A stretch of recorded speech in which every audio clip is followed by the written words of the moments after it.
Global అవకాశాలు అందిపుచ్చుకొని ఈరోజు హైదరాబాద్ పోతే మీరు ఎంత డైనమిజం ఉంటుంది. ఏంటి కారణం? 25 ఏళ్లకు మనం వేసిన ఫౌండేషన్.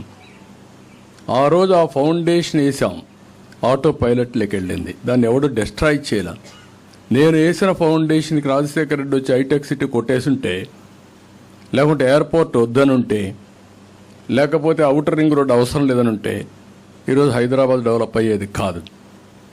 ఈరోజు ఇక్కడ అమరావతి డెవలప్ అయి ఉంటే, పోలవరం పూర్తయి ఉంటే, ఇండస్ట్రీస్ అనుకున్నట్టు వచ్చుంటే మనం ఎక్కడికి పోయేవాళ్ళం? ఎక్కడికి వెళ్ళిపోయేవాళ్ళం. ఇక్కడ మీరు చూశారు కాలేజెస్, యూనివర్సిటీస్.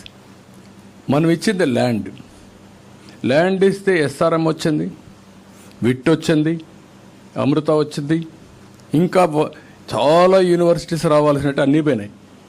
కాలేజీలు రావాల్సిన బెస్ట్ కాలేజీలు పోయినాయి. అంటే ఒక ఎడ్యుకేషన్ హబ్గా తయారు చేయాలనుకున్నాం.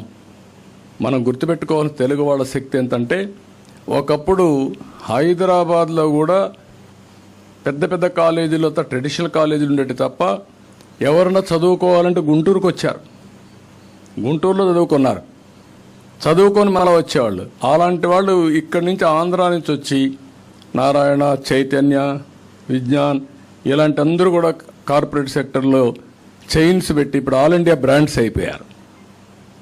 అలాంటి ఎడ్యుకేషన్ ఉండే ఈ ప్రాంతంలో మొత్తం దేశంలో ఉండే యూనివర్సిటీ సేవాలనుకుంటే ఎడ్యుకేషన్ హబ్గా చేయాలంటే మొత్తం దెబ్బతినే పరిస్థితికి వచ్చాం. అక్కడి నుంచి నేను అందుకే మిమ్మల్ని అడుగుతున్నా, ఈరోజు ప్రజలు గెలవాలంటే వైఎస్ఆర్ కాంగ్రెస్ పార్టీ పోవాలి. నిన్నే ఒక న్యూస్ చూశాను నేను. చెల్లూరుపేట సీటు మంత్రిని ట్రాన్స్ఫర్ చేశారు. ట్రాన్స్ఫర్ చేయడం తప్పు. ట్రాన్స్ఫర్ చేస్తే మల్లెల రాజేష్ అని ఒక అతను పారాచూట్ వచ్చాడు, అక్కడికి నేరుగా దిగాడు. ఇన్నేళ్ల రాజకీయాల్లో ఉన్న ఆ పారాచూట్ ఎవరో తెలియజేసుకొని తిరిగాడు. అక్కడ దిగితే తనేమిది పెద్ద వీరుడు అనుకున్నాం. 3 రోజులు తేలిపోయాడు. ఏంటి హిస్టరీ అంటే 6.5 crores ట్రాన్సాక్షన్ మినిస్టర్కి.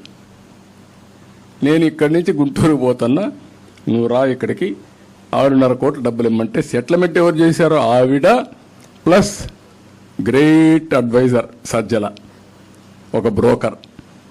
వీళ్ళు నన్ను గురించి విమర్శిస్తారు, పార్టీల గురించి విమర్శిస్తారు. మళ్ళా సెటిల్మెంట్ చేశారు, మార్చేశారు. అతన్ని మార్చి ఇంకొక అతను తీసుకొచ్చారు. కాబట్టి మనోహర్ నాయుడు తీసుకొచ్చారు. ఆయన ఇంకొక పారాచూట్ గుంటూరు నుంచి పంపించారు. అంటే దిగేశాడు అక్కడ. వాడు ఇప్పుడు గొడవ పెట్టుకున్నాడు, నా డబ్బుల కథ ఏంటని. సెటిల్మెంట్లో 50% ఇచ్చారు. Can you imagine? What a politics, what a pity for the state.